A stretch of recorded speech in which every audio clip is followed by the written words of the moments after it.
আজকের দিনটাও আমি রান্নাঘর থেকেই শুরু করলাম। সকালবেলায় ঘুম থেকে উঠে বাসিঘর ঝাড় দিয়ে ব্রাশ করে একদম মুখ টুক ধুয়ে নিয়েছি। সেগুলো আর তোমাদের সঙ্গে শেয়ার করলাম না। তারপর সোজা চলে এলাম রান্নাঘরে এসে কালকে যে গরুর দুধটা এনেছিল সেটা আগে গরম করলাম। গরম করে চায়ের জন্য কিছুটা গ্লাসে ঢেলে রেখে তারপর চা বসিয়ে দিলাম। একদম চা করে নিলাম একসঙ্গে 2 কাপ। আমার চাটা কাপে ঢেলে নিয়েছি, আর কর্তামশাইয়ের চাটা কিন্তু প্রতিদিনের মতোই গ্লাসে রেখে ঢাকা চাপা দিয়ে রেখেছি। তারপর চায়ের কাপটা নিয়ে সোজা চলে এসেছি বাইরে, দাঁড়িয়ে দাঁড়িয়ে চা খাচ্ছি রোদ্দুরে। আর দেখো, ওই প্রতিদিন বিস্কুট খেতে যেরকম কুকুরের বাচ্চাটা আসে, আজকেও কিন্তু ও চলে এসেছে আমার চা খাওয়া দেখে বিস্কুট খেতে। আর চা খাওয়া দেখে বলছি কেন, চা খাওয়ার টাইমের আগেই কিন্তু এখানে এসে দাঁড়িয়েছিল। তো যাই হোক, সারাদিন ধরে তো এই ভিডিওর মাধ্যমে তোমাদের সঙ্গে অনেক গল্প হবে, কথা হবে। চলো আগে নিজের পরিচয়টা দিয়ে নিই। শুভ সকাল আমার প্রিয় বন্ধুরা, সকলে কেমন আছো? আশা করছি যে যেখান থেকে আমার এই ভিডিওটি দেখছো সকলে ভালো আছো, সুস্থ আছো। আর আমরাও খুব ভালো আছি।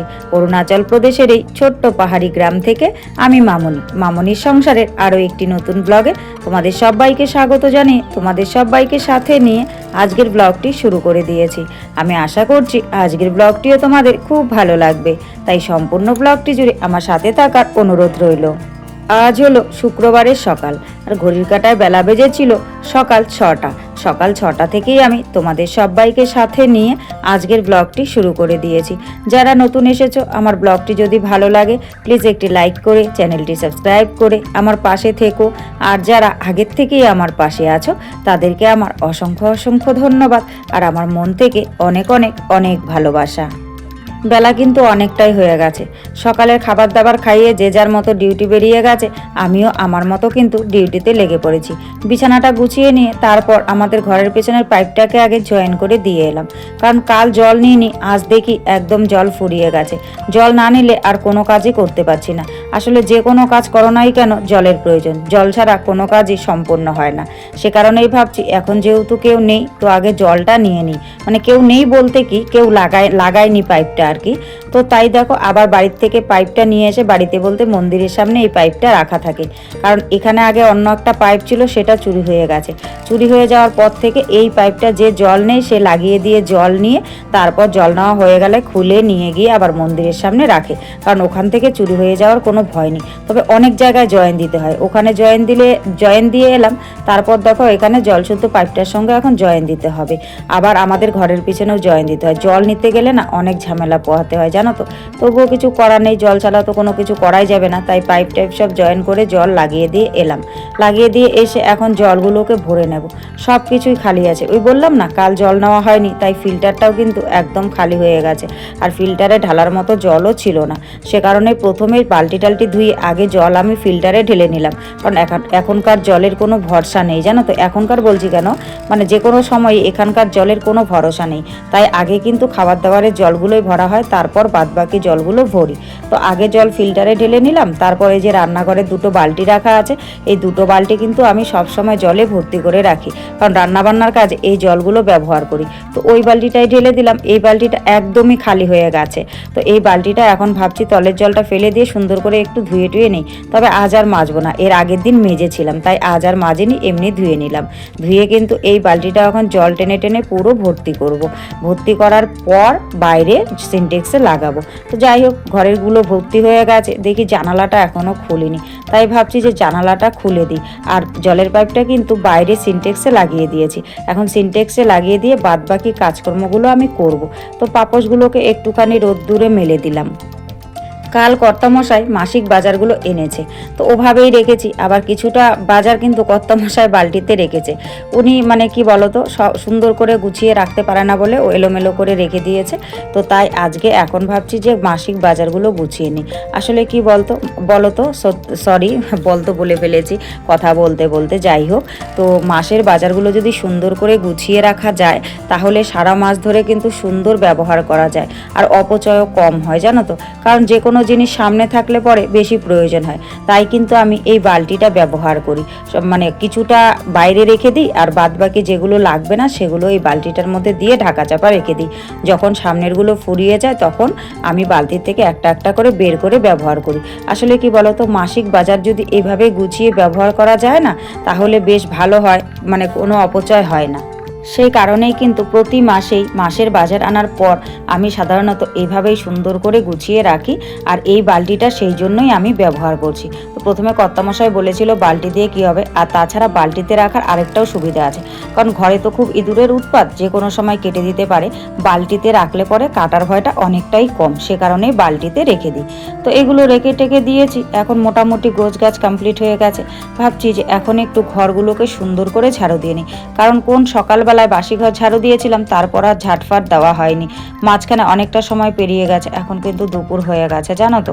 তো ভাবছি যে না, গুছিয়ে গাছিয়ে সুন্দর করে ঘরগুলোকে ঝাড়ু দিয়ে নিই। তো ভেতরে ঘরটা ঝাড়ু দিচ্ছি, দেখো কত হারে নোংরা বেরোচ্ছে। বেশিরভাগ নোংরাটা কিন্তু আমার পান সুপুরির বাটা থেকে। আসলে যখন তখন এসে বসে পান খাই, ওখানেই ফেলি, তো সে কারণেই নোংরাটা বেশি হয়। তারপর বাইরের ঘরটা বাইরের ঘর বলছি কেন, ভেতরের ঘরটা ঝাড়ু দিয়ে এখন আমি বাইরের ঘরটা ঝাড়ু দিচ্ছি।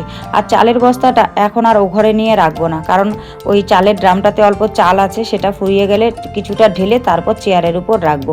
কারণ ও ঘরে বেশ কয়েকদিন থেকে প্রচণ্ড হারে ইঁদুরের উৎপাত চলছে। ওখানে নিয়ে রেখে দিলে না, বস্তাটা পুরো কেটে চাল খেয়ে নেবে আর পড়েও যাবে। সে কারণে চালের বস্তাটা আর এখান থেকে সরালাম না, আপাতত এখানেই থাক। তো ভেতরগুলো ঝাড়ু দিয়ে এখন সুন্দর করে কিন্তু এই জায়গাটা ঝাড়ু দিয়ে নিচ্ছি।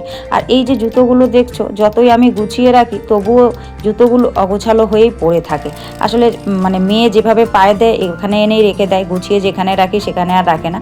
আর কর্তামশাই তো আছেই, কখনো এটা জুতো পরে যাবে, কখনো সেটা জুতো পরে যাবে, এভাবেই পরে যাবে আর এভাবেই এনে রাখবে। তো কিছু করার নেই, হাওয়াই চপ্পলটা আমি সিঁড়ির সামনে রেখে দিলাম, আর প্লাস্টিকের চপ্পলটা এখানে দাঁড় করিয়ে রেখেছি। দেখি কয়েকদিন থেকে বেশ প্লাস্টিকের চপ্পলটা পড়ছে না। তো ঘরটা ঝাড়ু দিয়ে সিনটেক্সের ওখানে গেছি, দেখি জল বন্ধ হয়ে গেছে।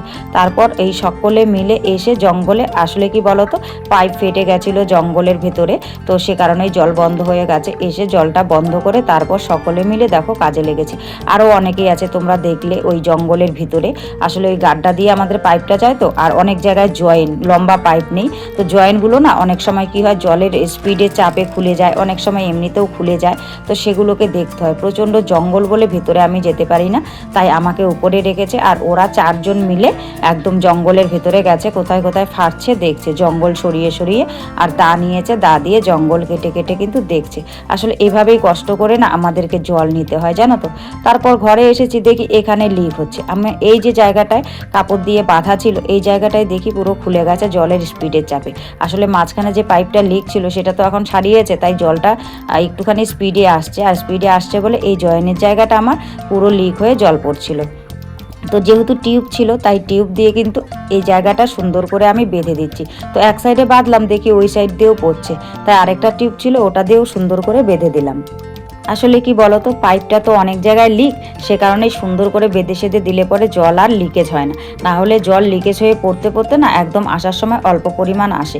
আর তোমরা তো দেখলেই কতটা নিচ থেকে উপর পর্যন্ত জল আসে। আমাদের কোয়ার্টারগুলো সব থেকে উপরে, তো আমাদের এই উপরে জল উঠতে না অনেকটাই মানে কি বলবো, মানে কম আসে জলটা আর কি, বেগটা কম, তো সে কারণেই। তো যাই হোক, তারপর দেখছি সিনটেক্সটা ভরছে কি না। আসলে কি বলতো, সিনটেক্সটা না পুরোপুরি ভরতে পারি না, কারণ উপরের দিকটায় কিছুটা ফাটা আছে, সে কারণেই কিন্তু আমাদেরকে বারবার দেখতে হয়, কারণ ফাটা জায়গাটা ভরলে পরে না জলটা পড়তে থাকে। তো সিনটেক্সটা ভরে গেছে। তারপর এই যে বালতিগুলো দেখছো, এগুলোও কিন্তু ভরে নেব। আর এখানে কয়েকটা কাচাকুচির আছে, সেগুলোও কেচে নেব। বেশ এখন রানিং জল আছে, কাচাকুচি করতে ভালো হবে। সে কারণেই ভাবছি যে এই রঙের বালতিটা একটুখানি রং সং দেখি লেগে আছে, তাই ভাবছি জল থাকতে থাকতেই এটাকে একটুখানি কাঠি দিয়ে কুড়িয়ে তুলে সুন্দর করে জলটা ভরি, তাহলে জলটা পরিষ্কার থাকবে আর জামা কাপড়গুলোও কাচা যাবে। সে কারণেই দেখো একটা কাঠি ওখান থেকে নিয়ে নিয়ে খুঁচিয়ে খুঁচিয়ে কিন্তু আমি বালতিটা সুন্দর করে পরিষ্কার করে নিচ্ছি। তো তারপর রঙটা যখন পরিষ্কার হয়ে গেছে, এখন আমি জল দিয়ে সুন্দর করে কিন্তু বালতিটাকে ধুয়ে নিচ্ছি। আর এই বালতিটা ভরে গেছে, এই বালতির জলটা বাইরের বালতিতে রাখবো, তাই একটুখানি কমিয়ে নিলাম, কারণ বালতিটা যেহেতু ফাটা। তারপর কাচাকুচিগুলো করে দেখো সুন্দর করে কিন্তু আমি বাইরে মেলে দিতে এসেছি। তো যাই হোক বন্ধুরা, সব মিলিয়ে আজকের ব্লগটি তোমাদের কেমন লেগেছে অবশ্যই কিন্তু তোমরা কমেন্ট করে জানাতে ভুলো না। আর আজকের ব্লগে যদি কিছু ভালো লাগে তাহলে প্লিজ একটা লাইক করো, কমেন্ট করো, আমার ওইভাবে পাশে